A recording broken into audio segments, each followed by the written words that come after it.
민수기 11장 1절에서 15절입니다.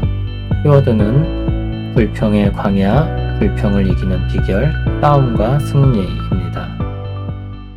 여호와께서 들으시기에 백성이 악한 말로 원망하매 여호와께서 들으시고 진노하사 여호와의 불을 그들 중에 붙여서 진영 끝을 사르게 하시매 백성이 모세에게 부르짖음으로 모세가 여호와께 기도하니 불이 꺼졌더라.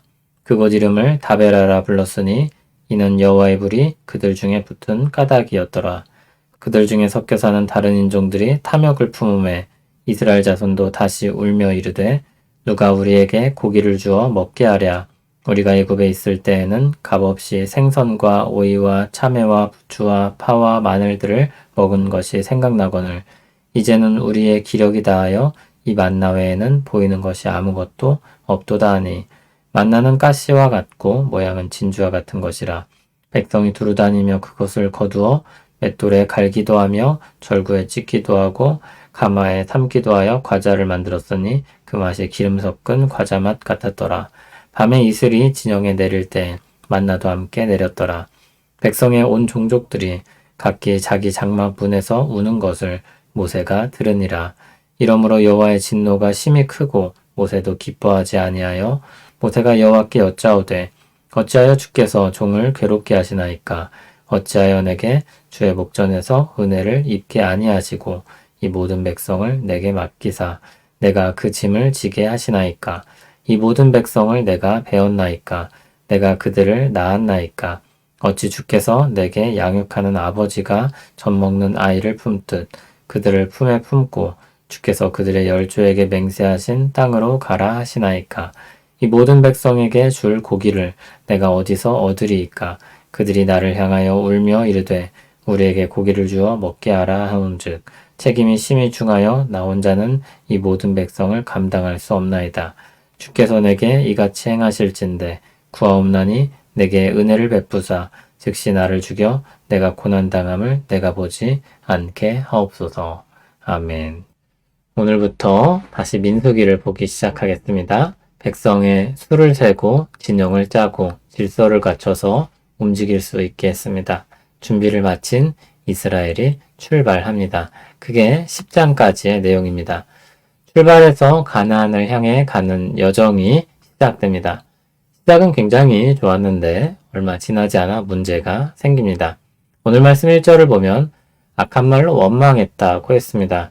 아마 광야를 가는 동안 생기는 불평이 불평의 주된 내용이 되지 않았나 생각이 듭니다. 하나님은 진노하셨고 불을 내려 진영 끝을 사르게 하셨습니다.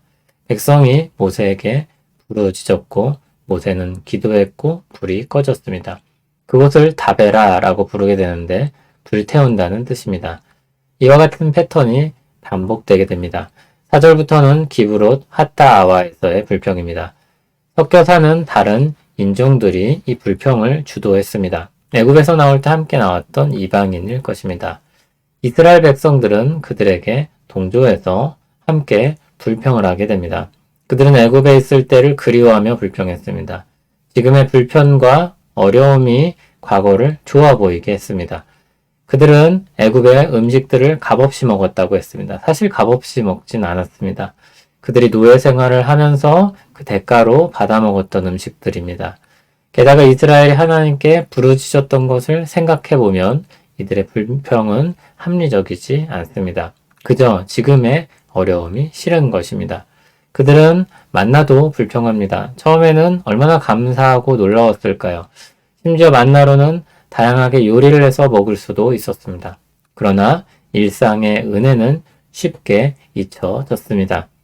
가볍게 여기기까지도 했습니다.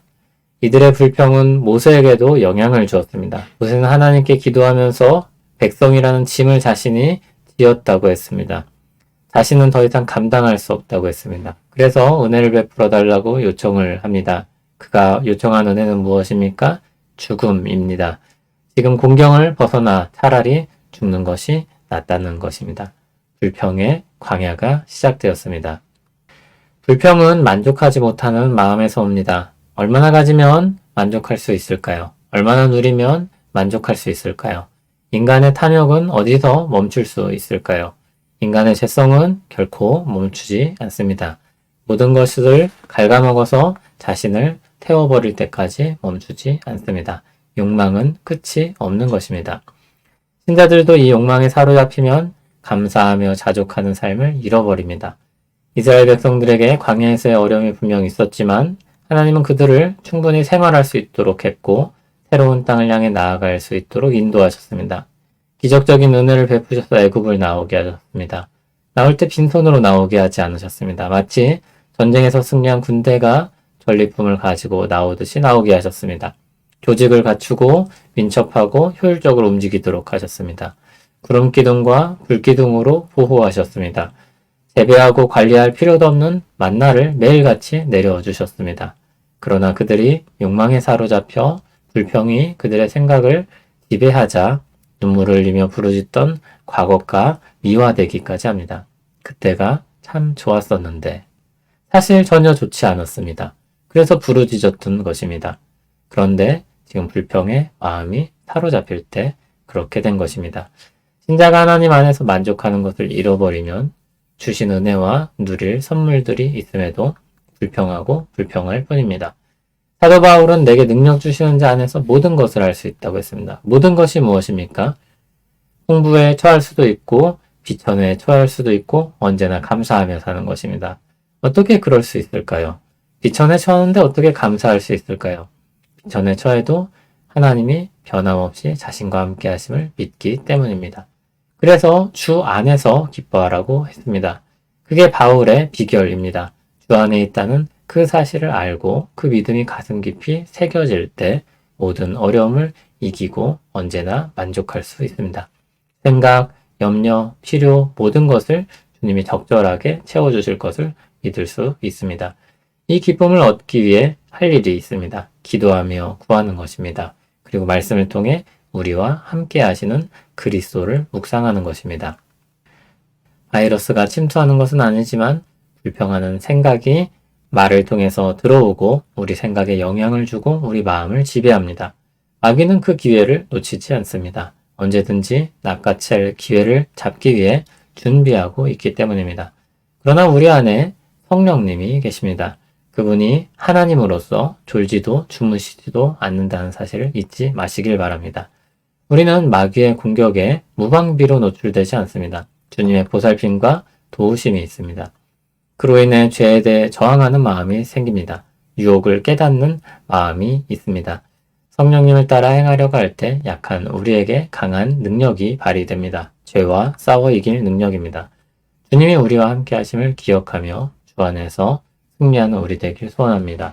주 안에서 감사하고 만족하는 날들이 되길 원합니다. 우리에게 참된 마음을 갖게 하시는 주님의 은혜를 찬송합니다.